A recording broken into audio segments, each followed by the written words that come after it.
الحمد لله نحمده ونستعينه ونستغفره ونؤمن به ونتوكل عليه ونعوذ بالله من شرور أنفسنا ومن سيئات أعمالنا من يهده الله فلا مضل له ومن يضلل فلا هادي له ونشهد أن لا إله إلا الله وحده لا شريك له ولا نظير له ولا مثل له ولا مثال له ونشهد أن سيدنا وسندنا وشفيعنا وشفيع أمرنا وحبيبنا وحبيب ربنا ومولانا محمدا عبده ورسوله أرسله الله إلى كافة للناس بشيرا ونذيرا وداعيا إلى الله بإذنه وسراجا منيرا أما بعد فأعوذ بالله من الشيطان الرجيم بسم الله الرحمن الرحيم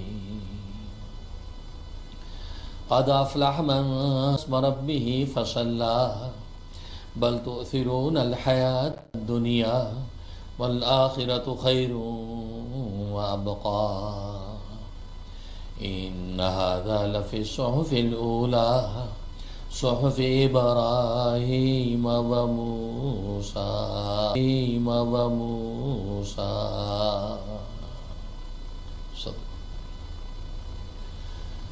بزرگان محترم، برادرین عزیز اور میری اسلامی بہنیں،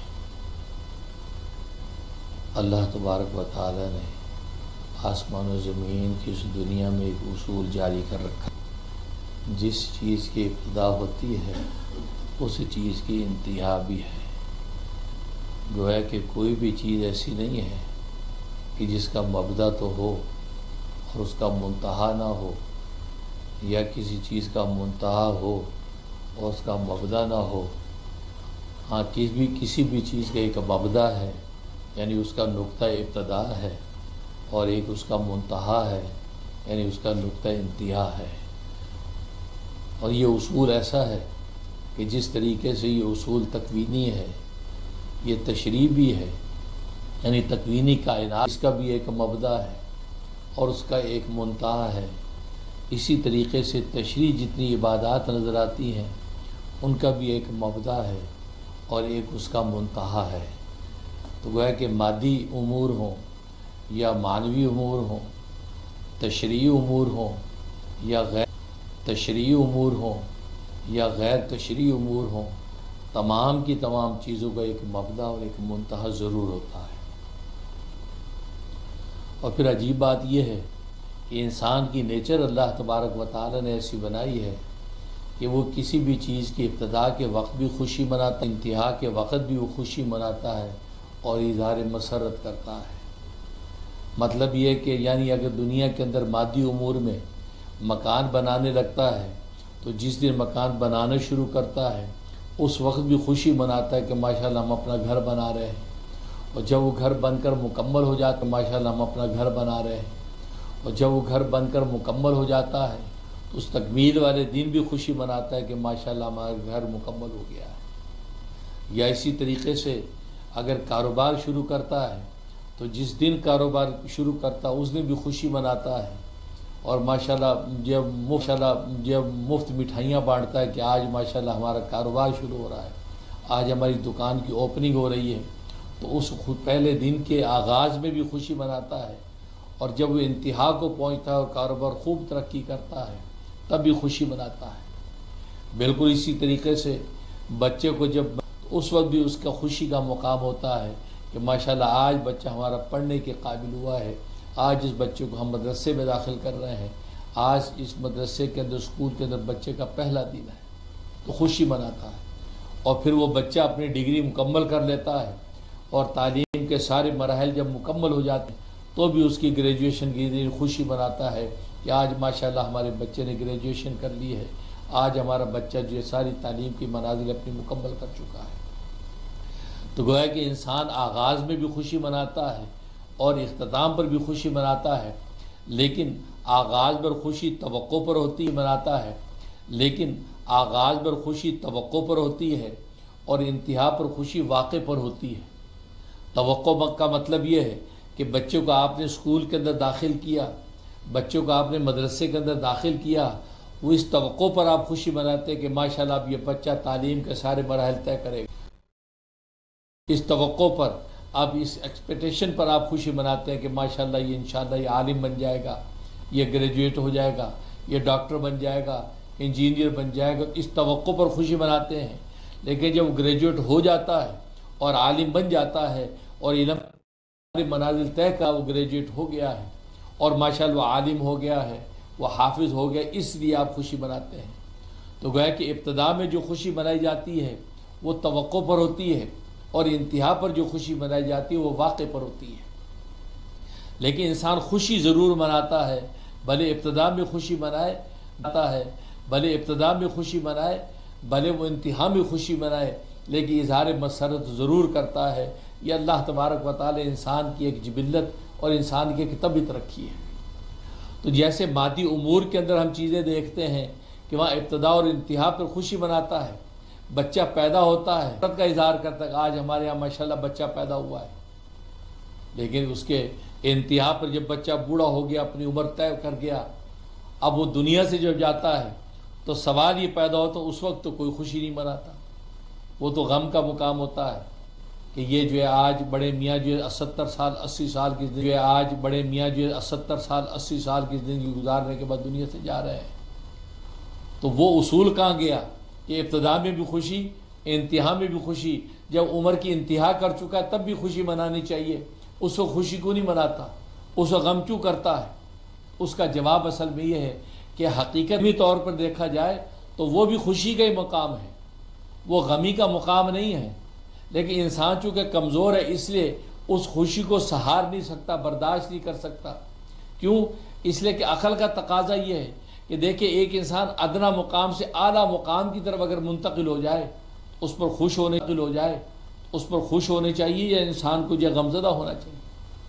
جیسے ایک مادی مثال لے لیں، پاکستان، انڈیا، بنگلہ دیش سے انسان امریکہ آ جائے تو یہ خوشی کا مقام ہے یا غمی کا مقام ہے؟ اب پاکستان، انڈیا، بنگلہ دیش والے خوشی مناتے ہیں یا غم مناتے ہیں؟ اجی امریکہ چلا گیا، وہ یہ سوچ نہیں ننگ ہے، یہاں تو پریشانیاں ہیں، یہاں تو قرضے ہیں، یہاں تو آفتیں ہیں، یہاں تو سیکورٹی رسک ہیں۔ امریکہ چلا گیا ہے، امریکہ اعلیٰ مقام ہے، سیکورٹی یہ پرابلم بھی نہیں، وہاں کھانے پینے کی آسودگی ہے، بلکہ وہاں جانے کے بعد پیچھے والوں کے لیے بھی انشاءاللہ یہ روٹی کا انتظام کرے گا۔ تو گویا کہ ادنا سے اعلیٰ مقام میں دنیا کے اندر بھی اگر منتقل ہو انسان تو اس پر خوشی منائی جاتی ہے۔ بالکل اسی طریقے سے اگر اس نقطہ نظر سے دیکھیں کہ یہ دنیا ایک ادنا مقام ہے اور جنت اور آخرت اعلیٰ مقام ہے، اور یہ شخص جو ہے وہ دنیا سے آخرت کے اندر سدھار گیا ہے، دنیا سے آخرت کے اندر سدھار گیا ہے، دنیا کام کی طرف چلا گیا ہے، یعنی انشاءاللہ اللہ کے وہ جنت پالے گا اور اللہ کی مغفرت پائے گا اور جنتوں کے اندر اعلیٰ اور راحت کے ساتھ سامانوں کے ساتھ رہے گا۔ تو یہ مقام خوشی ہے، مقام غمی نہیں ہے۔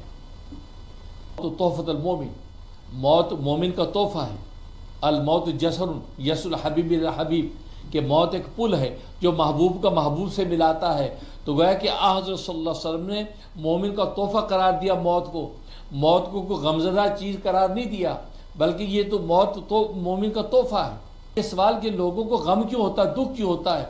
دکھ اصل پہ موت پہ نہیں ہوتا، دکھ اور غم جدائی پر ہوتا ہے کہ ہم یہ دیکھتے ہیں کہ یہ ہمارا پیارا ہم سے جدا ہو گیا، موت کی منزل جب عبور کر کے چلا گیا تو جدا ہو گیا۔ جیسے پاکستان سے امریکہ اگر کوئی شخص جو ہے وہ منتقل ہو، امریکہ کی طرف آئے تو کوئی وہاں جو رونا دھونا ہے، جو جدائی کی بات ہے، تو وہ اس جدائی کی وجہ سے روتا ہے، اس وجہ سے نہیں روتا کہ وہ یہ سوچتا کہ یار یہ امریکہ چلا گیا، ادنا سے اعلیٰ مقام میں چلا گیا اس لیے روتا ہے، نہیں، اس لیے روتا ہے کہ اس سے جدا ہو گیا۔ نہیں ہوتا، کیونکہ موت جدائی کا چونکہ سبب ہے، اس لیے اس موت کے موقع پہ انسان روتا نظر آتا ہے، لیکن حقیقت میں مومن کے لیے موت تو تحفہ ہے، کیونکہ مومن ادنا سے اعلیٰ مقام کی طرف منتقل ہو جاتا ہے، وہ دنیا سے جنت کی طرف سدھار جاتا ہے۔ تو اس پر تو انسان کو خوش ہونا چاہیے کہ ماشاءاللہ یہ دنیا کے بکھیڑ آتا ہے، تو اس پر تو انسان کو خوش ہونا چاہیے کہ ماشاءاللہ یہ دنیا کے بکھیڑوں سے، دنیا کی تکلیفات سے نکل کر یہ جو ہے کہاں چلا گیا، اللہ تبارک و تعالیٰ کی جنت میں داخل ہو گیا ہے، اور اللہ تبارک و تعالیٰ کی جنت میں آسودگی ہے، راحتیں ہیں، وہاں تو نعمتیں ہی نعمتیں ہیں، وہاں کسی قسم کی پریشانی کا کوئی شائبہ نہیں ہے، کسی قسم کی پریشانی کا کوئی شائبہ نہیں ہے۔ تو حقیقت میں تو 70-80 سال کے بڑے میاں جو کل بچے ہو کر پیدا ہوئے تو خوشی منائی گئی تھی، جب مرے ہیں تو تب بھی خوشی عقلی طور پہ تو منانی چاہیے، لیکن طبی طور پہ انسان غم کا اظہار کرتا ہے چونکہ آپ سے جدا ہو گیا۔ تو جدائی کا غم ہوتا ہے، موت کا غم نہیں ہے۔ میں آ جائے کس کی موت حرم میں آ جائے، کس کی موت جو ہے نبی پاک صلی اللہ علیہ وسلم کے روضہ اقدس کے پاس مسجد نبوی میں آ جائے تو لوگ تمنا کرتے ہیں کاش میری موت بھی سجدے میں آتی، کاش میری موت بھی روضہ اقدس پہ ہو، کاش میری موت بھی حرمین شریفین میں ہو۔ تو یہ موت کی تمنا کیا ہے؟ اس کا مطلب مومن کے لیے موت خوفناک بات نہیں ہے، اصل غم جو ہے وہ جدائی کا، فرقت کا ہے۔ جب موت واقع ہوتی ہے تو انسان ایک دوسرے سے جدا ہو جاتے ہیں، اس جدائی پر انسان روتا ہے، موت پر نہیں روتا۔ موت تو مومن کا تحفہ، الموت تحفۃ المومن، یہ تو مومن کا تحفہ ہے، گویا کہ یہ وہ گفٹ ہے جو اللہ تبارک و تعالیٰ کی طرف سے عطا کیا جاتا ہے تاکہ یہ بندہ اس پل کو عبور کر کے اپنے محبوب حقیقی تک پہنچ جائے۔ اس لیے کہ جس کے لیے نمازیں پڑھتا تھا، جس کے لیے روزے رکھتا تھا، جس کے لیے ذکر و اذکار عبادتیں کرتا تھا، آج اسی محبوب نے ہی آپ کو اپنی آغوش میں لے لیا ہے، تو سبحان اللہ، زہ قسمت زہ نصیب۔ لکھا ہے کہ اللہ والے جب مرنے لگے ہیں تو ان کی اہلیہ جو رو رہی ہے، زارو قطار رو رہی ہے، تو کہنے لگے کیوں روتی ہے؟ بنی مانس 30 سال سے اس دن کا انتظار کر رہا تھا کہ کب میں اپنے محبوب حقیقی کو ملوں گا، جس کے سامنے سجدے کیے ہیں، جس کے سامنے رکوع کیے ہیں، جس کے سامنے اذکار کیے ہیں، جس کے سامنے ہیں مجاہدات کیے ہیں، ریاضات کیے ہیں۔ آج اس مالک اور خالق، اس محبوب حقیقی سے ملنے کا وقت آیا، تو یہ میری آج عید کا دن ہے، یہ تو میری عید کا دن ہے، یہ کوئی میرے لیے غم کی بات نہیں، اور تو اس پر روتی ہے۔ تو دیکھو معلوم ہے کہ مومن تو گویا کہ فطری طور پہ، غیر شعوری طور پہ اس موت کا منتظر رہتا ہے، اس لیے کہ جس محبوب کے لیے صبح شام یہ مجاہدے اور ریاضتیں کرتا ہے، آج محبوب اس کو اپنی آغوش میں لے رہا ہے۔ اس لیے یہ سوال کہ بچہ جب پیدا ہوتا تو خوشی منائی جاتی ہے، اور جب وہ بڑا ہو کر اپنی عمر مکمل کر کے عقلی اور علمی طور پر تو خوشی کا ہی دن ہوتا ہے، طبی طور پر انسان پر غم طاری ہوتا ہے، ورنہ حقیقت یہ ہے کہ وہ بھی خوشی کا دن ہے۔ تو کسی کے اختتام پر بھی خوشی اور کسی چیز کی ابتدا پر بھی خوشی، یہی تشریعی عبادات کے اندر اللہ تبارک و تعالی اصول رکھا ہے۔ جب کوئی تشریعی عبادتیں شروع ہوتی ہیں تو مقام خوشی ہے۔ اب حج کے جانے کے آغاز جو خوشی کا دن، لوگ مبارکیں دیتے ہیں، لوگ گلے میں ہار ڈال رہے ہیں، لوگ دعاؤں کی درخواست کر رہے ہیں، کیونکہ آج حج کے لیے جا رہا ہے، اور یہ خوشی توقع پر ہے کہ ماشاءاللہ یہ حج کا فریضہ انجام دے دے گا۔ اور پھر حج کرنے کے بعد جب واپس آتا ہے تو اختتام پر بھی خوشی مناتے ہیں، اس کی دعوتیں کرتے ہیں کہ ماشاءاللہ آپ حاجی ہو گئے، خوشی مناتے ہیں، اس کی دعوتیں کرتے ہیں کہ ماشاءاللہ آپ حاجی ہو گئے، الحاج ہو گئے، حاجی کہہ کے سلام کر رہے ہیں، اس سے دعائیں کروا رہے ہیں۔ دیکھو ابتدا تشریعی عبادت کی ابتدا ہوئی تو خوشی منائی جا رہی ہے، اور جب اس کی انتہائی تو خوشی منائی جا رہی ہے، تو معلوم ہے کہ تشریعی عبادتوں پر بھی ابتدا اور انتہا پر خوشی منائی جاتی ہے۔ رمضان المبارک کا مہینہ شروع ہوا، رمضان شروع ہوا تو خوشی کا مقام تھا، ہر انسان جو خوشی ایک دوسرے کو مبارکباد دے رہا تھا، رمضان کریم، رمضان مبارک، رمضان کریم، رمضان مبارک، ایک دوسرے کو مبارکباد رمضان کی دے رہا ہے۔ اور جب اس کا اختتام ہوا تو اختتام پر بھی ایک دوسرے کو مبارکباد دے رہے کہ ماشاءاللہ جو ذمہ داری پورے عرصے کے اندر ہم پر لاگو کی گئی تھی، تو الحمدللہ ہم نے بحسن خوبی اپنی طرف سے کوشش کر کے اس کو پورا کر دیا۔ اور خود اللہ تبارک و تعالیٰ نے خود خوشی کا مقام رکھ دیا، عید کا دن رکھ دیا کہ بھی پورے رمضان 29 اور 30 دن جب تم نے پورے کیے ہیں، تم نے کھایا نہیں ہے، پیا نہیں ہے، خواہشات سے تم دور رہے ہو، تو لہذا آج ہم نے تمہارے لیے فیصلے کر دیے ہیں کہ اب 29 یا 30 دن کے بعد تمہارے لیے ہم نے عید کا دن رکھا، اور اس عید کے دن کے اندر ہم نے تمہارے خوشی کا مقام رکھا کہ یوم الفطری یوم اکل و شرب و بیان، یہ کھانے کا دن ہے، یہ پینے کا دن ہے، یہ خواہشات نفسانی پورے کرنے کا دن ہے۔ جن خواہشات پر تم نے 29-30 دن پابندیاں لگا رکھی تھیں، اللہ کے لیے کھایا نہیں تھا، اللہ کے لیے پیا نہیں تھا، اللہ کے لیے خواہشات سے دور تھے۔ ان صلاتی و نسکی و محیای و مماتی للہ رب العالمین، تم نے سب کچھ جو کیا وہ اللہ تبارک و تعالیٰ کے لیے جب کیا تھا، خوشی کا دن رکھ دیا جس کو عید الفطر کہتے ہیں۔ اور وہ خوشی کا دن ایسا کہ انسان اچھے اچھے کپڑے پہنتا ہے، اچھے اچھے کھانے کھاتا ہے، اپنی فیملی کے ساتھ گھومتا ہے، اور جو ایک دوسرے کو مسکرا کر مبارکباد پیش کرتا ہے، تو یہ خوشی کا دن اللہ تبارک و تعالیٰ عید الفطر کی شکل میں رکھا ہے۔ اور ہم تو عید اسی کو سمجھتے ہیں کہ بس ہم نے اچھے کپڑے پہن لیے، کھانے کھا لیے، مبارکبادیں دے دی، عید کی 2 رکعت ادا کر لی تو عید کا دن۔ اصل میں عید کی 3 قسمیں ہیں، ایک ظاہری عید ہے، ایک باطنی عید ہے، اور ایک باطنی عید ہے اور ایک حقیقی عید ہے۔ ظاہری عید تو وہی ہے جو ہم مناتے ہیں، جس کا مسائل فقہیہ کے اندر بظاہر حکم ہے، آپ اچھے اجرے دھلے صاف ستھرے کپڑے پہنیں، خوشبو لگائیں، اور صبح کے گھر سے کچھ کھا کے آئیں۔ عید الفطر ہے، صبح سے کھا کے آئیں تاکہ روزے رکھے ہیں۔ آج بھی اگر صبح بھوکے مسجد میں جاؤ گے کہ اس کے ساتھ مماثلت نہ ہو، کیونکہ آج کے دن روزہ ابلیس کا ہے۔ آج ابلیس جو غم اور صدمے میں ہے، آج اسے روزہ رکھا ہوا ہے۔ آج وہ احتجاجاً کھا پی نہیں رہا، کیونکہ آج اللہ تبارک و تعالیٰ بخشش کے فیصلے کرنے والے ہیں، اور رمضان میں اللہ تبارک و تعالیٰ بخشش کے فیصلے تعالیٰ پروانے جاری کر دیے ہیں۔ تو عید کے دن جب ساری کی ساری دنیا عید منا رہی ہے اور سب اہل اسلام عید منا رہے ہیں، آج ابلیس کا روزہ ہے، ابلیس روزہ رکھ کے پھرتا ہے۔ تو فرمایا کہ اسے صبح ہی کھا لو تاکہ اس کے ساتھ معمولی سا بھی تشبہ تمہارا نہ ہو کہ ابلیس نے جو کہ روزہ رکھا ہوا لحاظ سویرے سے کھا کے آؤ۔ اور پھر جب عید کے لیے آ گئے تو راستے میں آہستہ آواز کے ساتھ کہتے ہو اللہ اکبر اللہ اکبر لا الہ الا اللہ واللہ اکبر اللہ اکبر وللہ الحمد۔ یہ تکبیرات تشریح اللہ کی بڑائی بیان کرتے ہوئے آؤ۔ ایک راستے سے آؤ، دوسرے راستے سے آؤ گے، وہاں بھی ملائکے کھڑے تمہارا استقبال کریں گے، اور پھر ہر راستے پر اللہ تبارک و تعالی تکبیر بلند ہوگی، تو اللہ تبارک و تعالی کی مصلحتیں جگہ جگہ آپ کو مبارکبادیں ملیں گی۔ تو گویا کہ عید الفطر میں اللہ تبارک و تعالی نے یہ خوشی کا مقام رکھا۔ تو یہ ظاہری عید ہے، تو ظاہری عید ہم یہ ساری کی ساری مناتے ہیں، اور یہ مطلوب ہے اور یہ جس کو منایا جاتا ہے۔ لیکن مزید مراتب عالیہ کو سامنے رکھتے ہوئے اولیاء کاملین نے فرمایا ایک دوسری عید جس کو باطنی عید کہتے ہیں۔ باطنی عید کا مطلب یہ ہے کہ آپ نے پورے رمضان میں اپنے گناہوں کی دھلائی کی ہے،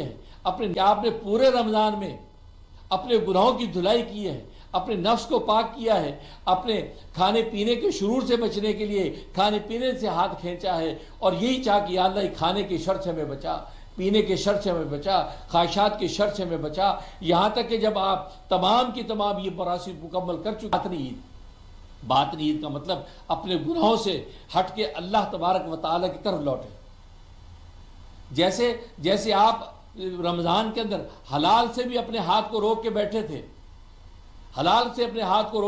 تھے، اور حرام سے تو سوال ہی پیدا نہیں ہوتا تھا، لیکن جب عید کے بعد اب حلال پینے کی اجازت ہے، حلال بیوی اب تمہارے لیے حلال ہے، اب تم اس سے خواہشات پوری کر سکتے ہو، لیکن رمضان میں پابندی تھی۔ تو بالکل اسی طریقے سے رمضان کے بعد جب عید آپ کی آئی، عید کا مطلب یہ باطنی عید کا مطلب بندہ اب اپنے اللہ کی طرف لوٹے، جس اللہ کے لیے بھوکا تھا، جس اللہ کے لیے پیاسا تھا، جس اللہ کے لیے خواہشات سے دور تھا، اب یہ اپنے اللہ کی طرف لوٹ رہا ہے، اللہ کی غیر سے ہٹ کے اللہ کی طرف لوٹ رہا ہے، یہ تائب ہو رہا ہے۔ التائب من ذنب کما لا ذنب لہ، جو گناہ سے توبہ تائب ہو کر یہ اللہ کی طرف لوٹتا ہے، وہ اللہ اس کو ایسا کر دیتے جیسے اس نے کوئی گناہ کیا ہی نہیں ہے۔ تو دیکھو یہ دوسری بات نہیں کہ اللہ کی طرف رجوع، یعنی توبہ کی حقیقی راہ پہ قدم رکھ کے اب اللہ کی طرف سفر کر رہا ہے، یہ باطنی عید ہے۔ اور تیسری عید جو ہے وہ حقیقی عید کا مطلب یہ ہے کہ یہ باطنی سفر جب کیا تھا اور اللہ کو پا لیا، جب اللہ کو پا لیا فرمایا یہ حقیقی عید ہے، کیونکہ یہ اس کی منزل مراد تھی کہ اپنے اللہ کو پالے. فَاعْبُدْ رَبَّكَ حَتَّىٰ يَأْتِيَكَ الْيَقِينُ کہ اپنے رب کی عبادت کرتا رہے یہاں تک کہ تجھے یقین آ جائے. یعنی یقین سے مراد الموت، یہاں تک کہ تجھے موت آ جائے. موت تک کا وظیفہ ہے، یہاں تک کہ تجھے موت آ جائے، موت تک کا وظیفہ ہے. تو اس سفر میں جب جاری رہا یہاں تک اپنے اللہ کو پا لیا. جب اللہ کو پا لیا تو اس کی حقیقی عید ہے. گویا کہ ایک ظاہری عید جو بظاہر ہم مناتے ہیں، اور دوسری باطنی عید کہ اپنے اللہ کی طرف لوٹ رہا ہے. اب یہ پورے رمضان کا جو پروسیس کیا روزوں اور وہ سفر کے اندر چل پڑا. بس چلا چل قطع راہ، عشق اگر منظور ہے یہ نہ دے کہ ہم سفر نزدیک ہے یا دور ہے. مشکلیں عاشق کو ہیں پس قبل از دیوانگی، کچھ دنوں غم سہ لیا پھر عمر بھر مسرور ہے. تو گویا کہ یہ لوٹا اللہ کی طرف، یہ اس کی باطنی عید. اور پھر لوٹنے کے بعد خود اللہ کو پا لیا. جب اللہ اس کو مل گیا تو ظاہر ہے کہ چونکہ خدا مل گیا اس کو ساری خدائی مل گئی. تو گویا کہ یہ حقیقی عید ہے. اسے جنید بغدادی رحمۃ اللہ علیہ فرماتے ہیں کہ میری حقیقی عید تو یہی ہے کہ میں اپنے اللہ کو پالوں، میں اللہ کا ہو جو اللہ میرا. فرماتے ہیں کہ میری حقیقی عید تو یہی ہے کہ میں اپنے اللہ کو پالوں، میں اللہ کا ہو جو اللہ میرا ہو جائے. یہ میری حقیقی عید ہے، یہ میرا عید کا دن ہے. باجی بستامی رحمۃ اللہ فرماتے ہیں کہ میرا عید کا دن تو وہ ہے کہ جو دن اللہ کی یاد میں گزر گیا، اللہ مجھے یاد کرتا ہوں، میں اللہ کو یاد کرتا ہوں. فرمایا یہ میری عید کا دن ہے. تم لیلۃ القدر کی بات کرتے ہو. لیل کی یعنی رات کی قدر جس نے پالی، جسے رات کی قدر سمجھ لی، فرمایا اس کی ہر رات لیلۃ القدر. جسے رات کی قدر پہچان لی کہ رات ہوتی کیا ہے، راتوں کو اللہ تبارک و تعالیٰ کو پکارنا ہوتا کیا ہے. اور پھر اللہ تبارک و تعالیٰ تہجد کے مستغفر فاغفر لہ، ہے کوئی تم میں سے بخشی مانگنے والا میں اس کو بخش دوں. حل مسترزق فارزق لہ، ہے کوئی تم میں سے رزق مانگنے والا میں اس کو رزق دے دوں.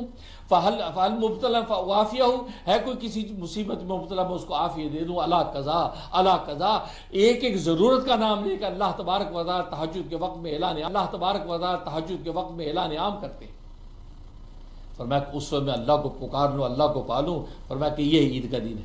اور جس رات میں اٹھ کے خدا کی عبادت کی توفیق ہوگی، فرمایا یہی میری لیلۃ القدر ہے. جسے رات کی قدر سمجھ لی اس کی ہر رات لیلۃ القدر ہے.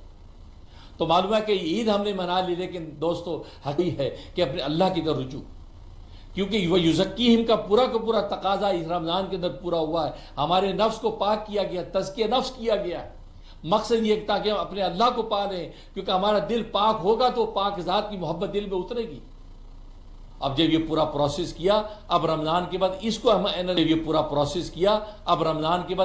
اینالائز کرنا ہے کہ ہمارے اندر وہ تقویٰ کتنا پیدا ہوا، ہمارا تزکیہ کتنا ہوا ہے، ہم جب باطنی عید کی طرف کتنا بڑے ہیں. ظاہری عید تو ہم نے منا لی ہے، ظاہری عید تو اس کی علامت ہے.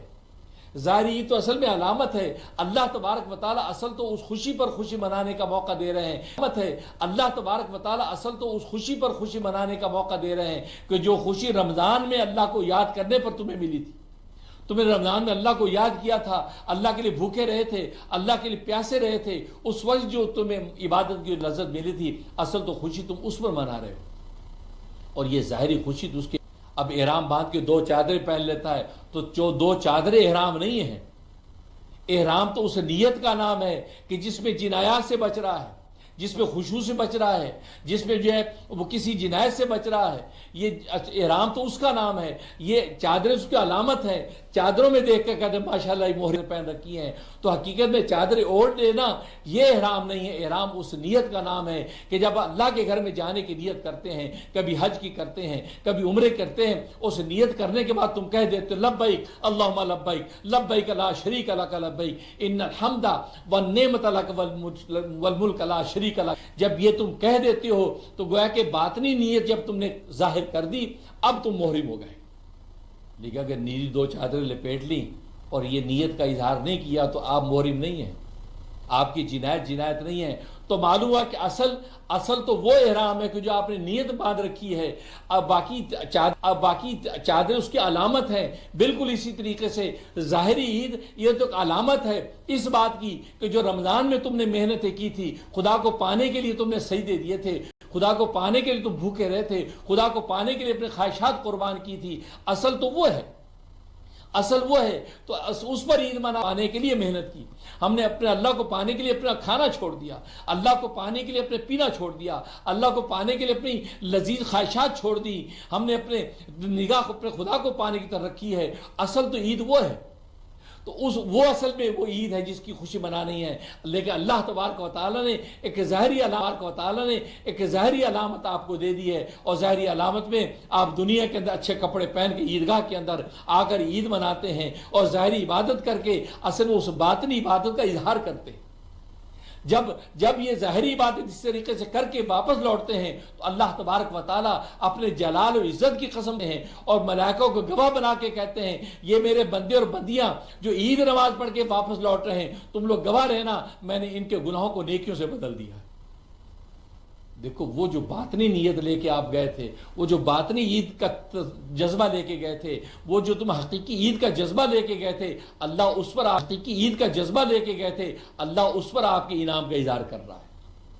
اس پر انعام کا اظہار کر رہا ہے کہ آج یہ سب کچھ چھوڑ چھاڑ کے میرے لیے اللہ کی نماز پڑھنے آ گئے، میرے لیے عیدگاہ کے اندر جمع ہو کے ایک دوسرے کو مبارکبادیں دے رہے ہیں. کیوں کہ پورے 29 اور 30 دن انہوں نے میرے لیے کھایا نہیں تھا، میرے لیے پیا نہیں تھا، میرے لیے خواہشات سے حقیقی عید یعنی خدا کے لیے سب قربان کر دینا اور خدا کو پانے کی محنت کرنا، یہ حقیقی اور باطنی جو عید تھی اس پر یہ محنت کرتے رہے ہیں. لہذا آج ظاہری عید کا نقشہ ہم نے دے دیا. تو معلوم ہے بالکل اسی طریقے سے جیسے احرام کی چادریں وہ احرام کی علامت تو ہیں، خود احرام اٹ سیلف نہیں ہے. اصل عید وہی ہے جو باطنی عید ہے.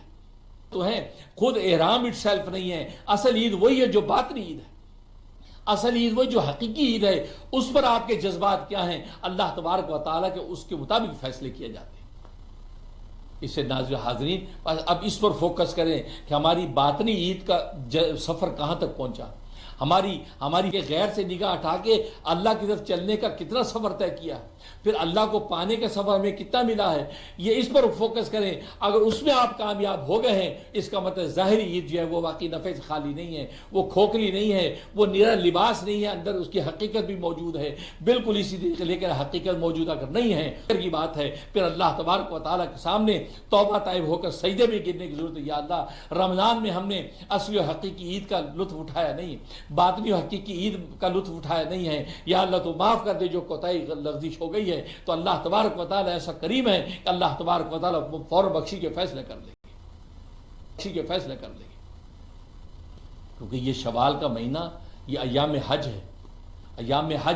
ایام حج کا مطلب یہ ہے کہ دنیا بھر سے عاشقان خدا اللہ تبارک و تعالیٰ کے گھر کی طرف جانے کی تیاری کر رہے ہیں. اس پر اللہ کتنے خوش ہیں، اللہ کی خوشی کا کوئی ٹھکانہ نہیں ہے. لہذا اس میں اب توبہ کر لو گے، یا اللہ رمضان میں جو کوتاہی استغفار کر کے اس کے آگے ہاتھ اٹھاؤ گے تو اللہ تبارک و تعالیٰ آپ کو باطنی اور حقیقی عید کی طرف آپ کا سفر شروع کروا دیں گے، یہاں تک کہ آپ اسی مبارک مہینوں میں خدا کو پا لیں گے. کیونکہ اللہ تبارک و تعالیٰ کے یہاں توبہ کا دروازہ کبھی بند نہیں ہے. جب تک انسان کی موت کا غرغرہ شروع نہیں ہو تو اس وقت توبہ کی گنجائش، جب تک آپ کسی وقت بھی اللہ تبارک و تعالیٰ کی طرف لوٹ سکتے. یاد ایام حج یہ شوال کا مہینہ، ذیقعدہ کا مہینہ اور ذی الحجہ کے 10 دن یا 13 دن، تو یہ ایام حج یہ اس کے اندر اللہ تبارک و تعالیٰ اتنے خوش ہوتے ہیں کہ عاشقان خدا اللہ تبارک و تعالیٰ کو لبیک لبیک کہہ کے جب پکارتے ہیں، اللہ تبارک لبیک کہہ کے جب پکارتے ہیں، اللہ تبارک و تعالیٰ کی نظر رحم پورے عالم پر پڑتی ہے. اللہ پورے عالم سے خوش ہو جاتا ہے. اللہ رحمت کے چھینٹے پورے عالم پر ڈال دیتے ہیں کہ عاشقان خدا 25-30 لاکھ عاشقان خدا بیت اللہ میں جمع ہو کے کبھی مینا کے اندر، کبھی مزدلفہ میں، کبھی عرفات میں وہ چکر کاٹتے ہیں اور اللہ تبارک و تعالیٰ کو پکارتے ہیں. میں ساری کائنات بھی اپنی رحمت اتارتے ہیں. ابھی بھی وقت نہیں گیا. جنہوں نے رمضان کو کھویا ہے وہ ابھی بھی اس رمضان کا کھویا بنا سکتے ہیں، ابھی بھی اس کو کھویا بنا کے کھا سکتے ہیں. ابھی بھی ٹائم نہیں گیا کیونکہ اللہ کی رحمت وسیع ہے. ابھی بھی 2 رکعت نماز توبہ پڑھ کے اللہ تبارک و تعالیٰ کے سامنے گر جائیں. اللہ تبارک و تعالیٰ پھر منازل تبارک و تعالیٰ عمل کرنے کی توفیق نصیب فرمائے. تو یہ سمجھ لیجئے کہ اب پورے رمضان میں جو کیا، اب ہم لعلکم تتقون، کیونکہ اس کی علت یہی ہے، یا ایھا الذین آمنوا اتقوا اللہ، اے ایمان والو، یا ایھا الذین آمنوا کتب علیکم الصیام، اے ایمان والو تم پر روزے فرض کر دیے گئے ہیں کما کتب علی. یہی ہے یا ایھا الذین آمنوا اتقوا اللہ، اے ایمان والو یا ایھا الذین آمنوا کتب علیکم الصیام، اے ایمان والو تم پر روزے فرض کر دیے گئے ہیں، کما کتب علی الذین من قبلکم، جیسے تم پہ پہلے روزوں پہ پہلے لوگوں پہ فرض کر دیے گئے تھے، کیوں؟ لعلکم تتقون، تاکہ تم تقوی والے بن جاؤ۔